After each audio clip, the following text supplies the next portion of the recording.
Hey guys, so in today's video, I wanted to respond to a comment that I got on one of my recent videos. And this video has to do with caring for trach patients or patients with trachs. Um, and this person had a question, so I figured that I would answer it to the best of my abilities.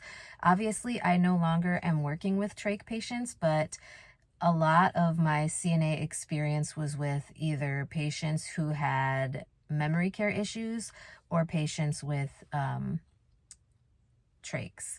So I will tell you that this person asked how to shower a patient who has a tracheostomy. So um, for those of you who don't know what a tracheostomy is, it's basically a hole in the tracheostomy, um, or in the trachea, sorry, and you are creating a hole so that the person can breathe. There are people who can disconnect and still be able to breathe on their own, but there are also people who need to be connected to oxygen and have, that connection the entire time in order to be able to breathe.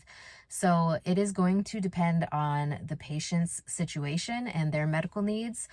A lot of the patients that I took care of were completely bedbound. They had to be connected to the tubing and the oxygen 24/7, 365. These were not patients that were really talking to you. They were not really patients that could get up and go anywhere. Like I said, they were completely bedbound patients. For the most part. There were a few of them who were kind of progressing a little bit, so they could actually plug the trach, they could talk to you. It is a little bit different trying to communicate with them because you really have to pay very close attention to what the person is saying to be able to understand, because even though that trach is plugged, there's still a lot of airflow that you can hear while the person is trying to talk to you. So it's just something that you definitely have to pay very close attention to. I will say that some of these patients, if they are someone who is able to be disconnected, um, they are able to, get in the shower or, get in the tub, because some nursing homes or care facilities have tubs, bathtubs. If the person prefers to take a bath and they are able to be disconnected from the tubing and the oxygen, why not? But a lot of facilities prefer to shower because it is a simpler process if that's what the people are able to do. So I will tell you that during my time taking care of trach patients, like I said, the ones that could be disconnected from the wall were people, and from the wall, I mean like our oxygen was on the wall at that facility. So like their tubing was connected to the wall. So the patients in that facility at that time that were able to be disconnected, they were at a level of independence where they could shower themselves. So they were able to either go to the shower room, or a couple of them, because I think there were 3 or 4 of them at that time. A couple of them had showers in their bathrooms in their rooms, and there was like, I think one of them who was sharing a room with someone else.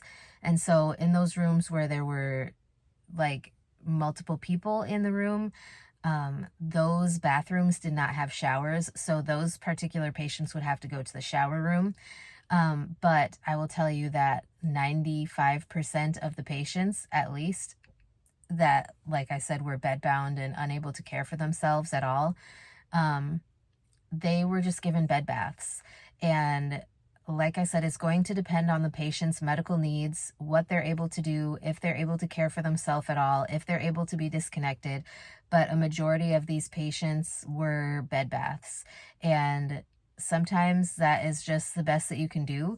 Like I said, if the patient is unable to be disconnected from oxygen, or if you're unable to disconnect the tubing for a long enough period of time to bathe or shower them, without affecting their breathing, or their oxygenation levels, I mean, obviously you have to do the next best thing, which might be a bed bath. So I would definitely check that patient's care plan, check what they are able to do, what they're not able to do, if they're able to be disconnected. And if you have any questions about things like that, definitely talk to your nurse or your nursing supervisor just to make sure that you're doing what is right for the patient, because the last thing you want to do is make a decision with these patients who cannot take care of themselves and can't really speak to you, because when there is a trach there, they are not really able to speak.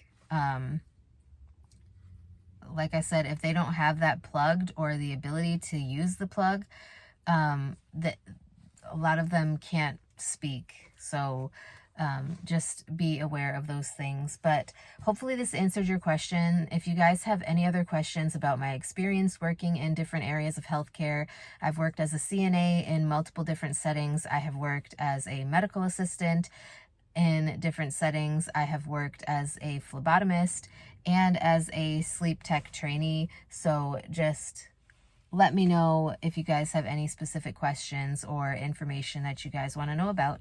So with that being said, that is all I have for today's video. I hope you guys are having a wonderful day, and I will talk to you guys next time.